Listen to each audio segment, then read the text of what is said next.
All right, what is going on, guys? UFC Fight Night Atlanta. Usman versus Buckley has ended, and this is going to be the fights to make after the event. Starting off with the main event winner, Kamaru Usman, gets back in the win column after dropping 3 fights in a row, 2 to Leon Edwards and 1 to Khamzat Chimaev on short notice. Looked pretty good against Buckley. Buckley didn't really have any takedown defense or ability to get back up to his feet. The only matchup I think we need to do for Usman right now is Bilal Muhammad. I know, he's like, who? Who is that? He doesn't need to duck Bilal Muhammad. I think Muhammad is probably one of the easier fights in the top 5 of the division. I think Muhammad's ranked number 1. If Usman gets a win over Bilal Muhammad, former champion, number 1 contender, then that guarantees him a title shot. I don't think he deserves a title shot off of 1 win. I think it's a solid win. Buckley's a solid win, up-and-coming contender at welterweight. But I don't think it earns Kamaru Usman a title shot. It's been, was it 2022 when he lost his title? Like, it's been years. He needs at least 2 wins. I think 2 wins against top contenders gets him a title shot, and I think the Bilal Muhammad fight is the fight to make. Moving on, Joaquin Buckley, loser of the main event, really needs to work on his grappling. I was looking through the rankings, and I didn't really see anyone like up and coming that was super deserving of like the jump up in competition, and he obviously doesn't deserve to fight up in the rankings again. So the only fight I could come up with, it's not the best matchup, but I think it's about all there is as far as people in the rankings. And that's the rematch with Kevin Holland. They're both at welterweight right now. I think Kevin Holland has said he's going to stay at welterweight, that the size differential between people he fights at middleweight and welterweight is significant enough. I think he loses more of his fights at middleweight than he does at welterweight. I think he's only lost to MVP and who else? And JDM. Is that it? There could be more. If there is, I'm not thinking of them off the top of my head. But nonetheless, I think this is a good fight. Holland's on a 2-fight win streak in the rankings now. Okay, let's give him a step up in competition. He's got to win over Joaquin Buckley. So I think this is a winnable matchup. I'd probably pick Kevin Holland to win in the rematch versus Joaquin Buckley. And if Kevin Holland gets a win over Joaquin Buckley, he needs 1 more win. And he's probably getting a title shot. I mean, realistically, I think Buckley's ranked like 7 or something like that. If he doesn't move by the time they fight and he's like ranked 7 or 8 and Holland gets the win, he'll be ranked 7 or 8 and then fight somebody in the top 5, get a win, then he's ready for a title shot. So I know, Kevin Holland's a big fan favorite, so this would be a way to get him towards a title shot. That would be a very good, very big pay-per-view. Moving on, Rose Namajunas. I like her call out of Alexa Grasso. I mean, this is a great matchup. I think it's a winnable matchup for Namajunas. I'm sure they're going to have some shitty Apex main event that's needed. This is perfect for that. Or like you could put this on the prelims of a pay-per-view. This is perfect. Or like main card on a crowded fight night arena. Doesn't need to be co-main event. None of that. We don't need this to be co-main event. But I think this is a great fight in the flyweight division. And for Grasso, this would be a solid win to get back in the win column after she's dropped a couple in a row now. Moving on, Miranda Maverick. I don't have anybody for Miranda Maverick. This is what I say they do with Miranda Maverick. I can't remember if she did it in an interview or she just put it online on Twitter and I saw it, that she thinks her arm might be broken. Or I can't remember if it was her arm or her leg. I think it was her leg. So what I think they need to do with Miranda Maverick is whoever at flyweight is ready to get a shot at the rankings at the time of whenever she's ready to start getting to camp. Just give the up-and-coming contender, Miranda Maverick. There's really nobody ahead of her in the rankings. That's, she just had her chance and blew it. And there's really nobody below her in the rankings that I think would be a good matchup because most of the people below her in the rankings don't deserve to fight up in the rankings. So let's get her a up-and-coming contender to fight next, whoever that may be. Moving on, Edmund Shabazian gets it done in decently impressive fashion. I won't lie. And if I've got a few fights on this here. If you watch my Fights to Make video, you know I love to put people who fight on the same card together, especially when they both go 3 rounds mostly. And the fight I came up with Edmund Shabazian is Mansour Abdul Malik. Got his win over Cody Brundage via decision. Really, you could have given the fight to Brundage. I thought at least one of the rounds could have went to Cody Brundage.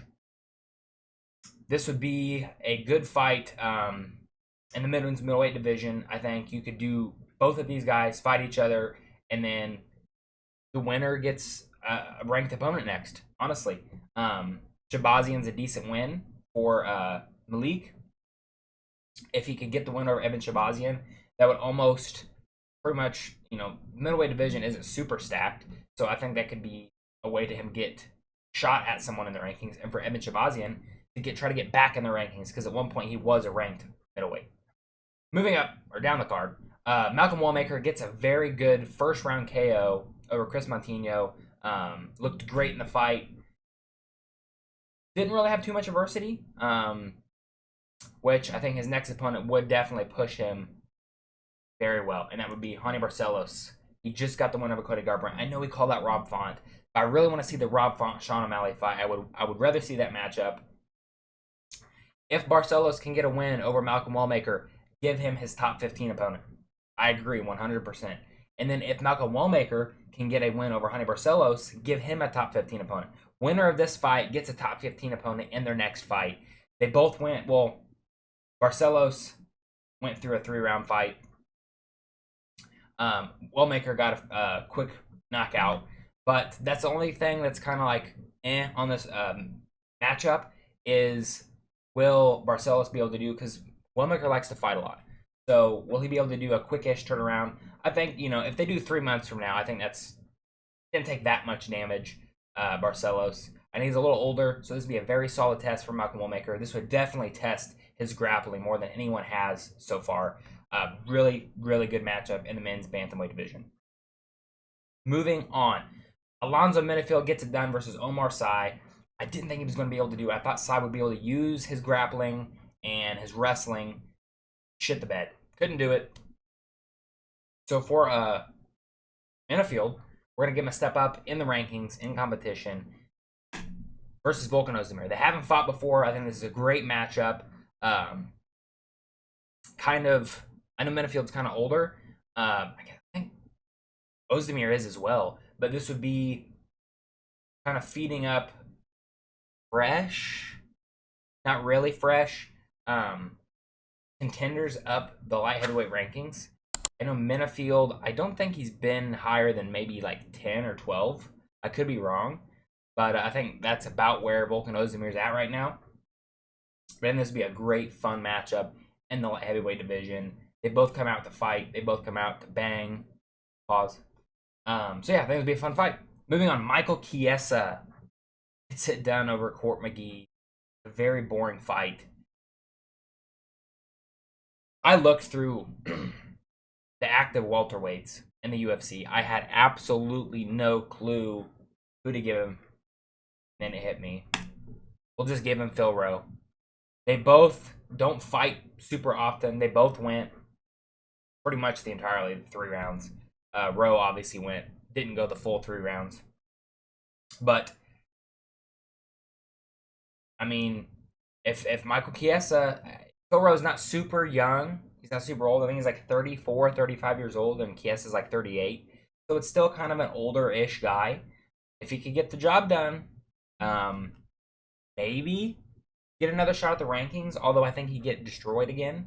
I don't think can't think of anybody in the welterweight rankings right now that I think Michael Chiesa could beat.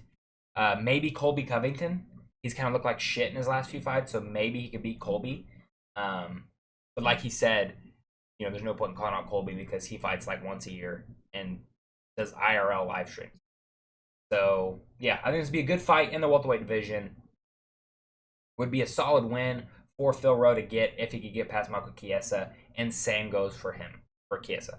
Moving on, last but not least, Ricky Simón. I kind of contemplated on giving him a top 15 opponent, but the bantamweight division is so stacked right now. I think he needs one more solid win and then we can get him a top 15 opponent. And that one more solid win would be Damon Blackshear. I think with Blackshear, I think he's got a winning record in the UFC. He was close to being able to fight in the rankings. I don't think he has fought anybody in the rankings yet. Obviously, Ricky Simone has been a ranked bantamweight before. I think this would be a really fun matchup in the men's bantamweight division. And honestly, you could do the winner of this fight gets a ranked opponent in their next fight. There's a couple of fighters on this card, like the Shabazian one, the Boilmaker one. You know, a lot of divisions are moving. You're at a lot of, I mean, I guess for Simone, he's always won a few fights, lost a few, and then went on a streak again and then lost. That's happened a couple times in the UFC here. So we got somewhat of a career resurgence for Ricky Simone. But I thought he looked pretty good in that fight against Cameron Smotherman. Did I think he was going to get him out of there? I kind of did. I'm pretty sure I picked Ricky Simone to win via decision, but I kind of thought he would get like a later round TKO or sub him on the ground, but he didn't. But yeah, this would be a great fight in the men's bantamweight division. Let me know in the comment section down below. You guys have any other fights you would have made other than these ones? Let me know down below. If you guys are not subscribed, please subscribe. Drop a like on the video, and I'll see you guys in the next one. Goodbye.